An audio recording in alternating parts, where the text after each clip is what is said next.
എന്താണ് ഏകാദശി? എന്തിനു നാം അത് അനുഷ്ഠിക്കുന്നു? സ്കിപ്പ് ചെയ്യാതെ കേൾക്കണേ. ആയിരക്കണക്കിന് വർഷങ്ങൾക്ക് മുൻപ് രൂപപ്പെട്ട ഒരാചാരം ഇന്ന് ശാസ്ത്രം ശരിവയ്ക്കുന്നു. ഏകാദശി. പലർക്കും ഇതൊരു മതവിശ്വാസം മാത്രമാണ്. എന്നാൽ യഥാർത്ഥത്തിൽ ഇത് മനുഷ്യ ശരീരത്തിനായി രൂപകൽപ്പന ചെയ്ത ഒരു നാച്ചുറൽ ബയോളജിക്കൽ റീസെറ്റ് സിസ്റ്റമാണ്. ചന്ദ്രൻ, ഭൂമിയിലെ സമുദ്രങ്ങളെ നിയന്ത്രിക്കുന്ന അതേ ശക്തി മനുഷ്യ ശരീരത്തെയും ബാധിക്കുന്നു. മനുഷ്യ ശരീരം 70% വെള്ളം.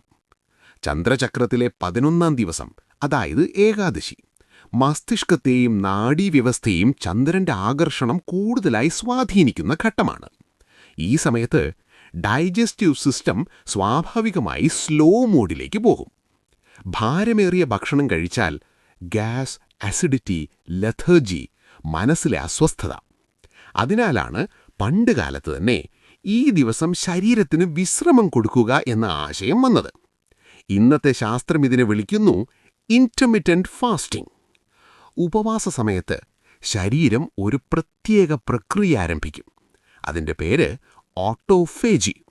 പഴകിയതും കേടായതുമായ കോശങ്ങളെ ശരീരം തന്നെ നശിപ്പിച്ച് പുതിയ കോശങ്ങൾ സൃഷ്ടിക്കുന്നു. 2016 ഈ ഓട്ടോഫേജി കോൺസെപ്റ്റിനാണ് നൊബേൽ പ്രൈസ് ലഭിച്ചത്. അതായത് ഏകാദശി = സെൽ റിപ്പയർ ഡേ. ഭക്ഷണം കുറയുമ്പോൾ സ്ട്രെസ് ഹോർമോണായ കോർട്ടിസോൾ കുറയും. പാരസിമ്പത്തറ്റിക് നെർവസ് സിസ്റ്റം സജീവമാവും. മനസ്സ് ശാന്തമാവും. ധ്യാനം എളുപ്പമാവും. ഫോക്കസ് വർദ്ധിക്കും. അതുകൊണ്ടാണ് ഏകാദശി ദിനത്തിൽ മനുഷ്യൻ സ്വാഭാവികമായി ആത്മീയതയിലേക്ക് തിരിയുന്നത്. ഇത് അന്ധവിശ്വാസമല്ല. ഇത് ബ്ലൈൻഡ് ഫെയ്ത്ത് അല്ല. Ekadashi ancient science hidden inside ട്രഡിഷനാണ്.